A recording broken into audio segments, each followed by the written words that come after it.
Hello again, and welcome back to Joe Stunner Boxing. Uh, there has been a lot of talk, unfounded talk really, about Anthony Joshua and Martin Bakole fighting. Now, where's Bakole? Is he from the Congo, the Democratic Republic of the Congo, or Zaire as it used to be called? And I think Joshua is from Nigeria, or he has roots in Nigeria. Now, if you remember, these two bumped into each other, thankfully not literally, or the walls would have cracked. But they bumped into each other at the Ring Magazine Awards, and they did a sort of fake face-off, where they stared at each other. The same old pantomime stuff. Fair enough. But Ben Shalom made a comment, was it at the Adam Azim fight, I think it was, which was last Friday, Azim versus Lipinets fight, and he said that he said, oh, well, that's been signed. Bakole Joshua has been signed. Now, I think he probably was just either winding people up, doing a little bit of trolling in his always highly amusing way, or he was joking, just quite simply joking, and just saying, oh, yeah, of course it's been signed, like as a joke, like I would know, he's sort of saying it's that sort of attitude. But Eddie Hearn has come out and said, I've no idea where this has come from. We haven't had a single discussion about Anthony Joshua fighting Martin Bakole. Now, I'm rather glad to hear that for the sake of AJ, because at the moment, I'm tempted to even use the word mismatch. I just used it. Because if you put Joshua, who is quite clearly damaged goods, who is coming off a horrendous battering in front of 90,000 people by Daniel Dubois for that IBF belt, if you stick him back in there with Martin Bakole, all, 285 pounds of him or whatever it is, this huge behemoth of a man, I think there's only one result, and I think it's not going to end well for Joshua. I think Bakole, at this particular point, would just smash right through Joshua. Joshua's punch resistance it's never been great, but it's very weak now. Very weak. I mean, if you get hit cleanly by Dubois, and it's going to have an effect, isn't it? Although if you look at the amount of full-blooded punches Dubois landed on Filip Hrgović, he didn't go anywhere. But that's the sign of a great chin. With Joshua, it's a 5 out of 10 chin. He's not entirely incapable of taking a punch, but he's the type of guy who'll go over if you do land a couple in quick succession. And his recuperative powers have never been great.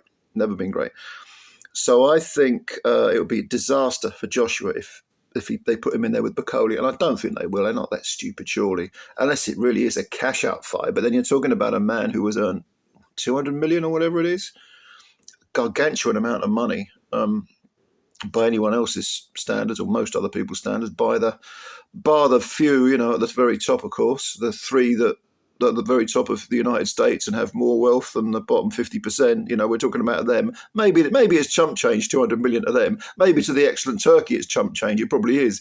But to most of us, 200 million, you don't really need a pension plan, do you? But, I can't see that happening. I can't see this happening. Now, Joshua is the one that runs his ship. He's the captain of his own ship. Hearn always says this. But if I was a trainer, whether it's Ben Davison, Derek James, or anyone else, and Joshua said to me, I want Bakole, I'd be like, no way. I'm not training you for that because you'll get splattered. It's kind of like Mickey, in the third Rocky movie when Mickey says to Rocky, you can't win. You can't beat this guy. And Rocky insists going in there for the first fight and gets, splashed all over the ring. I hope it doesn't happen, really. You've got to actually hate Joshua to want him to go into a Bakole, and I don't hate Joshua. I never met the man, but I think he's a bad person, so I think he's probably a decent enough human being. As is Bakole. I have no problem with Bakole. But if you were to put Joshua in a couple of, shall we call them confidence-building fights against, top 15 guys, I think he could, with an increased level of confidence and self-belief, he could do better. I'd still pick Bakole, but I think Joshua could do better. Because don't forget, let's not forget this, because people are high on Bakole at the moment, and I think he's a threat as well. I agree with you. But too many people are getting carried away with Bakole. Bakole has a loss on his record to a much smaller man, someone who's certainly smaller than Joshua. And he almost quit in that fight against Michael Hunter, I'm talking about, a former cruiserweight. He almost quit in that fight. Billy, what's the guy's name? His trainer, big lad, Scottish fella. He had to push him out.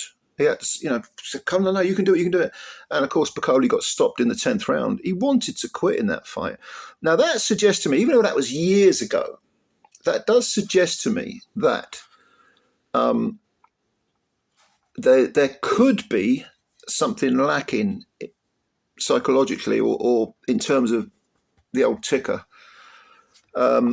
And I could be wrong about that, by the way, because I was certainly wrong about Daniel Dubois. Look at Daniel Dubois now, he's absolutely flying, and yet he quit twice in 2 different fights for very different reasons. But I still think that flaw could be there, as it could be in Dubois. He's been able to brutalize his last 3 opponents since being knocked out by Usyk, as has Bakole. I really think, again, I'm not slagging any of these fighters off. I'm saying that, all fighters have flaws. Very, very few fighters, you look at them and you can't see any visible flaws. So it is possible that if Joshua, possible, not likely, but possible, if Joshua was to regain a bit of confidence, have an excellent camp, come in fully prepared and so on, that he might be able to ask questions of Bakole, at the very least ask questions. And you've really got to, you've got to sort of cover all the bases. You've got to think about these things in a sensible way. You shouldn't just dismiss someone. Anthony Joshua is a very good fighter. He hits extremely hard. He's got a very good record. Is he at the back end of his career? I would say so. And, steamroller in like Carlos Takam and I don't know. Actually, there's one fight. And I mentioned the Michael Hunter fight, but there's another one we should mention when we talk about Bakole, which is the Sergei Kuzmin fight. I thought he lost that. I thought Kuzmin won that fight. Kuzmin is actually a pretty decent fighter, and his career just completely stalled. He hasn't fought since 2023. He's been fighting completely nondescript opposition over in Russia. The Bakole fight was in 2020, and that was at Wembley, and he lost it, supposedly lost it. The cards were one of the cards was close. I think one of them was way too wide. It was ridiculously wide. But I thought he beat Bakole, outpointed him easily. And he's also got a 12-round defeat to Michael Hunter. This is Kuzmin, by the way. He had those back-to-back defeats, and then people just forgot about him. It's a shame, because I thought he had a fair bit of talent. But, no, yeah. Anyway, getting back to Joshua versus Bakole, what do you think? Would you have any sort of... Would you like to see it, first of all? If so, tell me why, because I can't imagine why you'd like to see it, unless you absolutely hate Joshua. But yeah, comments below. Leave your comments below, as always. And thank you for watching, and please subscribe to the channel if you are new, because we want to build up the channel and all that business, and hit the like button as well, if you don't mind, because they count the likes, and to this day, I have no idea why, but they do, apparently. Helps the channel out. Go figure. Anyway, thank you very much, ladies and gentlemen. I will catch you later. Bye for now.